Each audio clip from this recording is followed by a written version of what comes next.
tous azimuts. Peuple congolais, il est temps de nous lever, de nous serrer les coudes et d'agir pour défendre notre patrie, notre intégrité territoriale et l'intangibilité de nos frontières. La République démocratique Batela Ekolo, Bendele Koyate.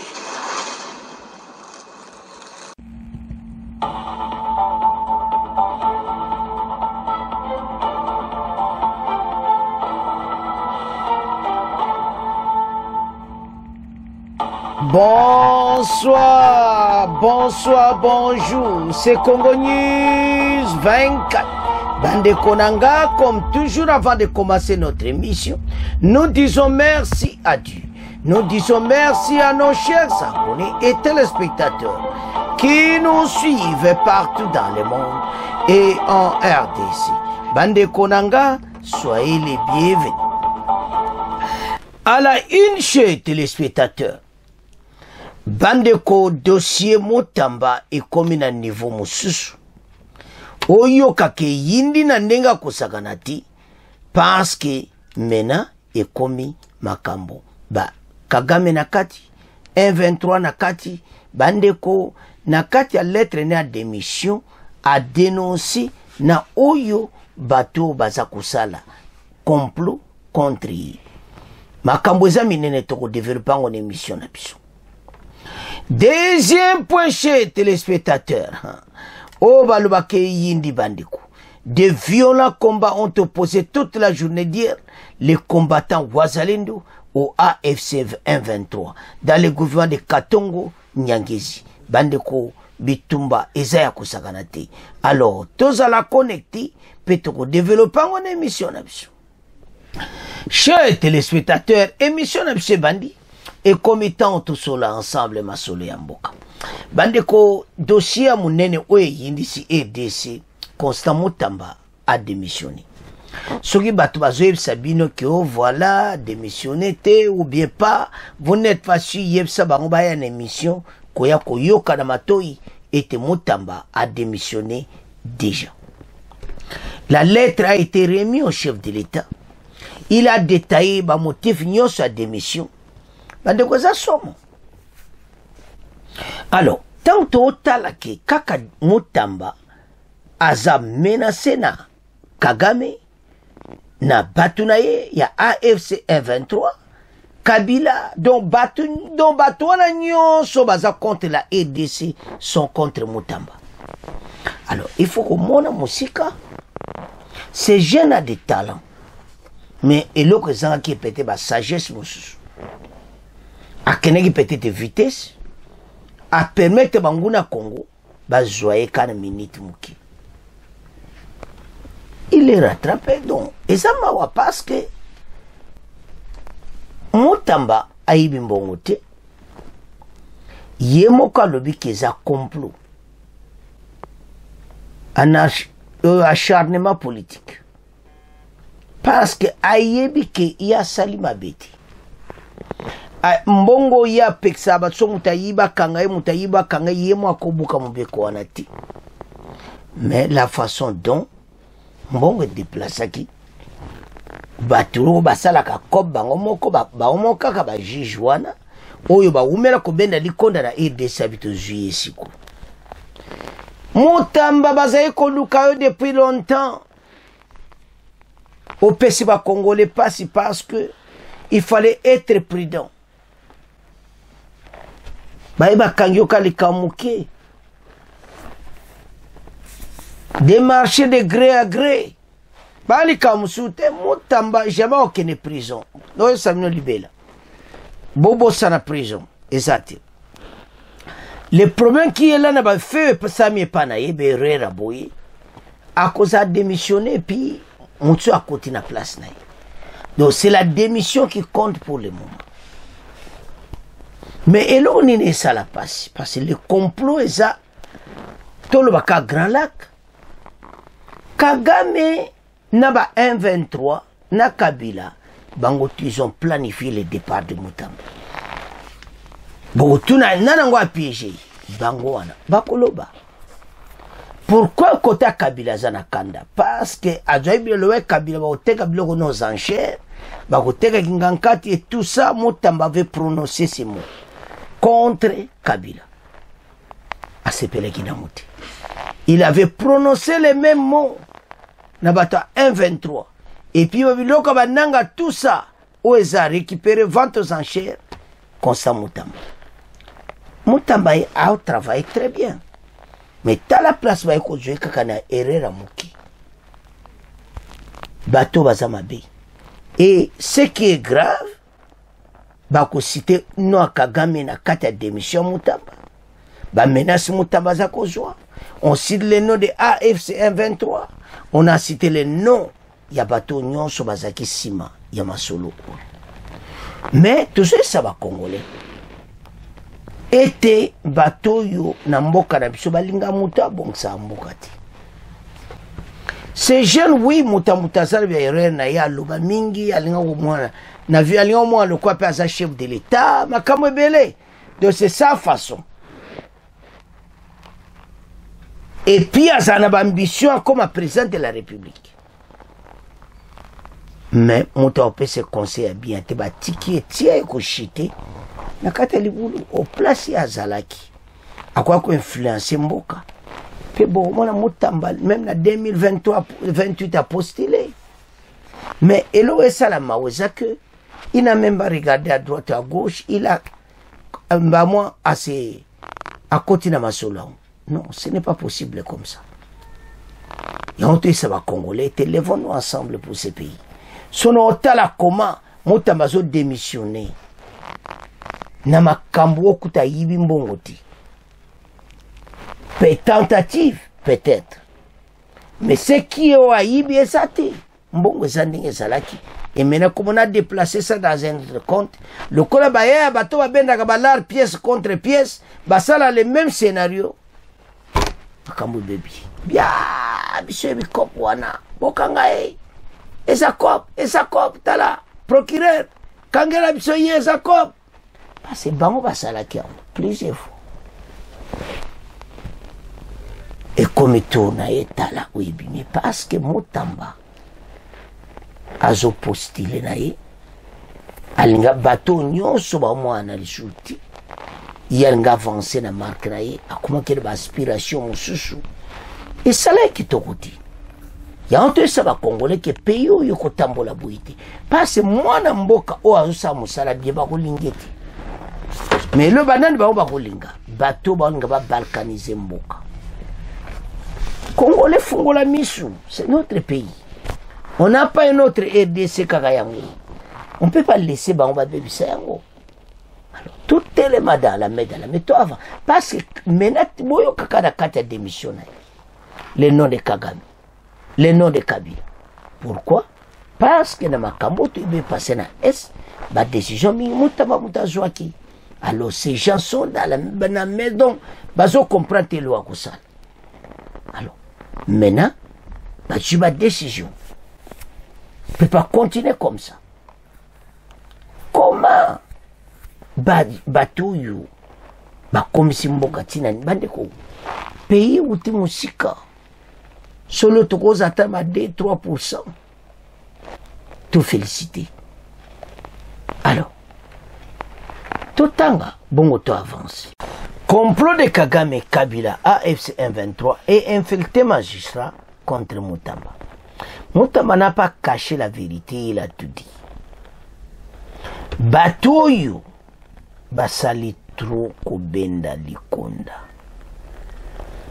Alors, et comme étant Oyo, ba Congolais, to barrer la route. Parce que l'eau balinga Moutamba te, parce que kangi banzela na bangoto. Alors, contre ba menace, c'est pour na okangsa batoyo, allez, basimbisi et touche. Ce mercredi 18 juin 2025, Constant Moutamba a officiellement présenté sa démission de ses fonctions de ministre de la Justice. Dans une lettre adressée au chef de l'État, il a exposé les raisons de sa décision, invoquant un complot politique orchestré, selon lui à Kigali et impliquant certains compatriotes. Ce complot, selon Moutamba, visait à freiner les réformes judiciaires et à désorganiser la réponse gouvernementale face à l'agression rwandaise a été accompagnée à tel de graves menaces incluant des tentatives d'emprisonnement et d'élimination physique du chef de l'État. Kuzoka. Bembale alobaki abotiaki tembe. Lelo yo. Yango yote. Alors, parce que bateau bazoluka ba éliminer définitivement le chef de l'État. Dona Constant Mutamba affirme que ces attaques visent non pas sa personne. Constant Mutamba affirme que ces attaques visent non pas sa personne, mais l'élan patriotique et les efforts de réforme qu'il incarne. Malheureusement, au moment où tel votre soldat engagé dans des poursuites contre des hauts responsables de AFC, je suis surpris par un coup de poignard dans le dos, à travers un complot politique visiblement conçu à Kigali et exécuté par certains de nos compatriotes visant à freiner cet élan de réforme et de patriotisme. Ce complot ne vise pas ma personne, mais cherche à désorganiser la riposte gouvernementale face à l'agression rwandaise et à bloquer toutes les réformes internes en cours. À reverser Bambo. Alors, bateau bozo mwana wana baza contre mboka oyo. Basali nyonso wana mabe. Et maintenant, makambo ezo orchestré par Kigali. Alors, tango bato bazoyo kabiloko aboyi. Bandeko esala pasi. Comment? En première ligne contre Kabila et les Rwanda. Désormais, relève encore Jeune Afrique, l'avenir du ministre dessus reste incertain, tout comme l'impact de cette affaire sur la dynamique politique congolaise. C'est-à-dire Kagame, Naba 123 naïe AFC, et Kabila, les complots étaient bien organisés pour na Mutamba. Basale penamabi. Makamoza ko sakanati. Alors, soko zota la Mutamba penda kote wana abiki. Parce que Constant Mutamba a en effet le ministre qui a ordonné la saisie des biens de l'ancien président Joseph Kabila. À Simba Kangabilo à Kabila. Kabila fâché et l'ouverture d'une enquête judiciaire contre Kabila, accusé par Félix Tshisekedi d'être le véritable patron de l'Alliance Fleuve Congo, la rébellion soutenue par le Rwanda qui contrôle les villes de Goma, Bukavu dans l'Est, qui plus est notre depuis résurgence de la rébellion du M23, Constant Mutamba était en première ligne pour attaquer au Rwanda.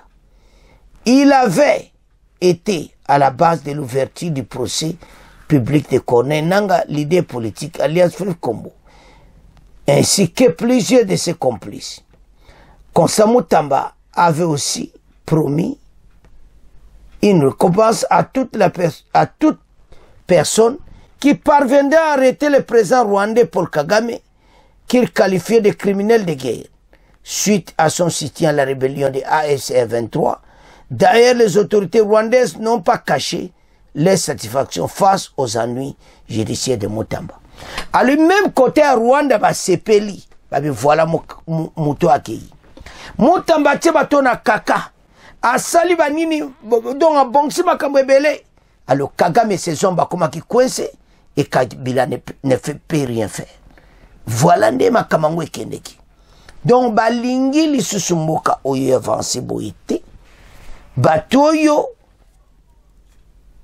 baye ba profiter na Kamutamba sali balongolai. Bandeko, vous imaginez combien de fois toleki na makambo. Donc ezo senga congolais conscience et ça là. Kabila ayaki awa comme mbokanaye, mais le bimi keza mbokanaye te. Donc il s'est une situation très sérieuse. Yango senga congolais la muka passe bateau babebisi mboka na biso. Mais tolanda nanu be extrait oyo. Ndenge nini basa complot Kigali et Kabila et les Congolais basali complot contre Mutamba. Tolanda. Bonjour Andréane, bonjour à tous. À la une de cette revue de presse, la démission du ministre de la Justice en RDC. Oui, l'information fait les gros titres de la presse congolaise. Le garde des Sceaux, Constant Mutamba, démissionne. Cette démission, pointe le site congolais Actualité CD, fait suite à une série de controverses judiciaires et politiques qui ont ébranlé son mandat. Constant Mutamba avait suscité de grands espoirs lors de sa nomination en mai 2024, mais les récents scandales, notamment les accusations de détournement de fonds, ont précipité son départ. Ses ennuis ont pris une tournure décisive avec la levée de son immunité parlementaire par l'Assemblée nationale dimanche dernier à la suite d'un réquisitoire du procureur général près de la Cour de cassation. Accusé d'avoir détourné 19 millions de dollars dans un projet de construction de prison à Kisangani, il a également été visé pour outrage au corps constitué après avoir dénoncé un prétendu complot politique mené contre lui. Ces accusations, combinées à l'interdiction de quitter Kinshasa et à la menace d'un mandat d'arrêt, ont rendu sa position intenable, le poussant donc à remettre sa démission. La descente aux enfers se poursuit pour Mutamba, s'exclame Objectif Info. Le jeune ministre va sans détour passer du piédestal au banc des accusés. Le ministre de la Justice, Constant Mutamba, démissionne en pleine tempête judiciaire, lance de son côté le journal de Kinshasa. Ce nouvel épisode de la saga Mutamba plonge une fois de plus le gouvernement congolais dans la tourmente, à quelques mois d'échéances politiques majeures. Alors que la présidence de Félix Tshisekedi tente de préserver sa stabilité, ce scandale met en lumière les fragilités persistantes du système politico-judiciaire en RDC. Constant Mutamba dans de sales draps, renchérit la tempête des tropiques. Pour les uns, cette affaire constitue une leçon pour certains responsables des institutions publiques qui gèrent les portefeuilles de l'État comme leurs boutiques. D'autres pensent qu'il s'agirait plutôt d'un règlement de compte ourdi contre un ministre qui commençait à inquiéter certains magistrats véreux et de nombreux réseaux de malfaiteurs. Mais pour couper court à toutes les spéculations, la justice congolaise n'en sortira grandie, estime la tempête des tropiques, que si le prévenu Constant Mutamba bénéficie d'un procès juste et équitable. Jeune Afrique revient sur le parcours de ce jeune ministre de 37 ans. Oui, nommé garde des Sceaux en mai 2024, Constant Mutamba avait promis de réformer un système judiciaire qu'il qualifiait de malade. Reprenant en cela les termes du président Tshisekedi, il n'en aura pas eu le temps, malgré ses efforts pour échapper aux coups près, affaires judiciaires et tensions politiques ont eu raison de lui. Ancien candidat à l'élection présidentielle de 2023, le fondateur du mouvement citoyen Nouvelle Génération pour l'émergence du Congo promettait de lutter contre la corruption et de promouvoir la transparence avant que les soupçons de malversation financière ne viennent ternir son image. Il a tenté en vain de trouver une issue politique à ses déboires. Constant Mutamba avait en effet publiquement dénoncé un règlement de compte, précise Jeune Afrique. Un règlement de compte orchestré par des adversaires politiques, pointant du doigt des relations conflictuelles avec la première ministre Judith Souminois et le procureur général près de la Cour de cassation Firmin Mvondé, qu'il avait accusé de faire partie d'un groupe de mafieux cherchant à l'humilier. Mais ces déclarations ont finalement aggravé son cas. Désormais, relève encore Jeune Afrique, l'avenir du ministre déchu reste incertain, tout comme l'impact de cette affaire sur la dynamique politique congolaise.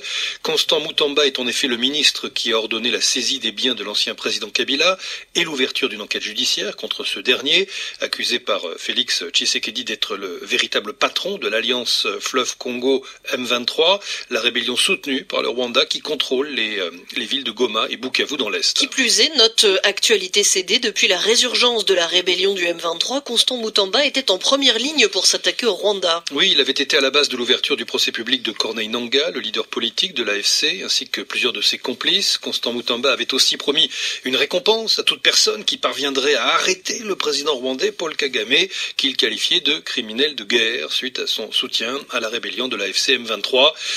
D'ailleurs, relève encore Actualité CD, les autorités rwandaises n'ont pas caché hier leur satisfaction face aux ennuis judiciaires de Mutamba. Frédéric Couteau, vous revenez dans une demi-heure.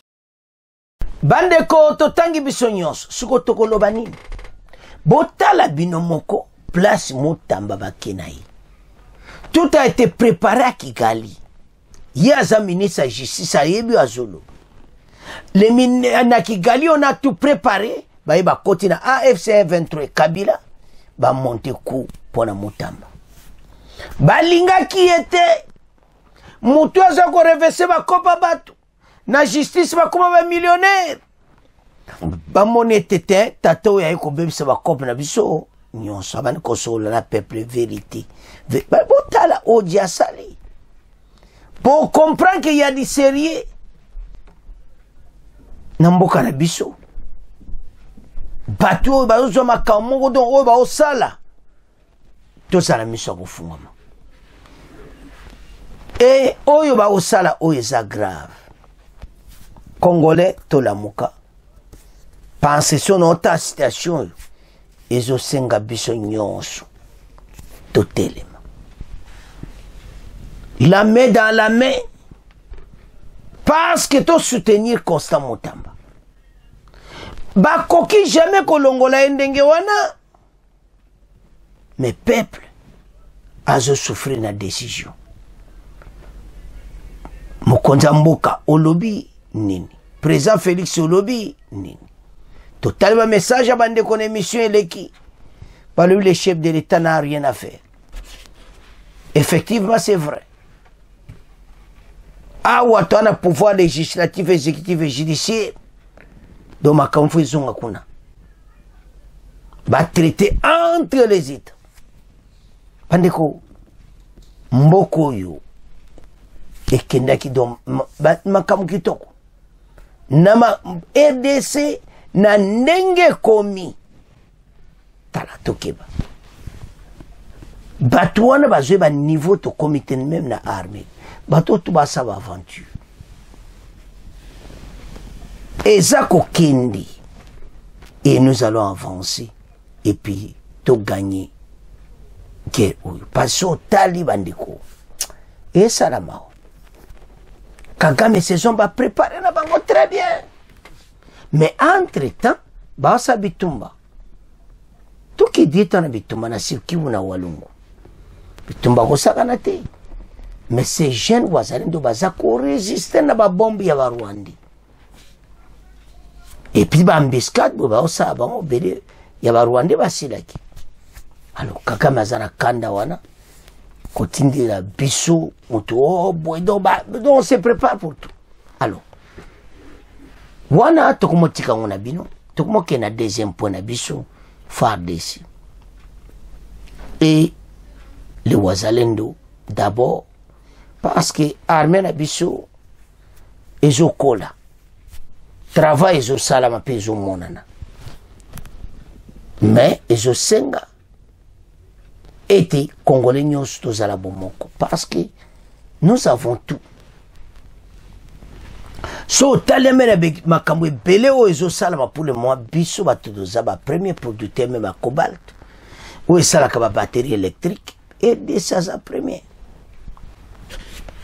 donc so tootala na production biso oza nango na RDC mais monde oyo makambo eza kitoko mais qu'est-ce qui ne va pas parce qu'on n'a pas ça alors toi battement to sali délégation makambo bandeko makambo tozoloba tala FARDC ko changer mais pour le moment bazobunda te batiki le wazalendo totanga ne wazalendo bazosala batu oyo bongo to avance au Sud-Kivu des violents combats ont opposé toute la journée d'hier les combattants wazalendo aux éléments de AFC M23 dans le groupement de Katongo Nyangezi. Les affrontements marqués par des échanges à tir, armes lourdes et légères ont provoqué massivement. Voilà, bandeko nangai. Donc, notre armée est ennemie. Nanzela, Nabiso était gagné mboka oyo. To gagné bato nyonso oyo batelemeli biso. Alors, to développer masolo. Territoire de Walungu, Sud-Kivu, de violents combats ont opposé toute la journée d'hier les combattants wazalendo aux éléments de l'AFC M23 dans le groupement de Karongo Nyangezi. Les affrontements marqués par des échanges de tirs à l'arme lourde et légère ont provoqué la fuite massive des populations de 3 villages, Moulende, Bwenda et Karundu, désormais vidés de leurs habitants. Selon les sources locales à Nyangezi, l'assaut aurait été lancé par le rebelle de l'AFC M23 dans le but de déloger les Wazalendo de leur position stratégique dans la zone. Par ailleurs, 6 agents de l'ONG vidés un mouvement international de lutte contre les violences basées sur le genre ont été enlevés par les assaillants. Leur destination reste inconnue à ces stades, suscitant une vive inquiétude au sein des organisations humanitaires opérant dans la région. La situation reste tendue et les autorités locales appellent à une intervention urgente pour sécuriser la population et retrouver les humanitaires portés disparus. Bande ko totangi biso nyonso de comprendre mais l'autre osengeza ki congolais fungola miso parce que soko tali makambo to vivre pendant 18 ans mais ba kabila bakolo bata mais ba porte parole mo bakolo bati parce que to l'équipe a danger makambo beli mais nous sommes là et ce senga biso nyonso to comprendre. Et là, on y bateau à l'ambassade. Même Moutamba va profiter qu'à pour baïbi qui bat union sur le chakra par Moutamba. Mais pourquoi eux, pourquoi pas lui et Bino Boza? Pourquoi Bino et ça Bino passe? C'est parce que Balanda qui te ba wele la qui me biloko et tout ça, etala lelo. Mboka ndingi komi aloke mboko yo batinda kitoko vers 1960 alors maintenant to comme 65 ans et ça ndenge nini donc eso senga congolais nyonso a comprendre bandeko soko zotala scénario oyo au mona clairement été Batouana bazapela mabi. Ici fikaka totanga ozoli bazoboma batuma bena est. Mais les wazalendo basali effort ndeto lobawa ba déloger Batouana. Et puis Kalate Mino va tomber na maboko na biso moko. Parce que vitesse auto kenimna sur Kivu na no Kivu za osaka. Alors toke na point na biso walungu ezaba centre ba côté wa bamboka Kamere et tout ça. Il y a des oyo kaka bitumba ko sakana te meto telema ensemble. Parce que sozota la citation de Zanango zo senga vraiment biso toza bomoko. Parce que oyo Kagame azosala batuna yi ba propagande to azosala pona EDC ekozongele mabe mais biso to telema la main dans la main to avancer et puis mboko yo ezaki toko alors bana mboka en tout cas to lande émission biso nyonso bo continuer ko s'abonner bo partager au revoir à la prochaine.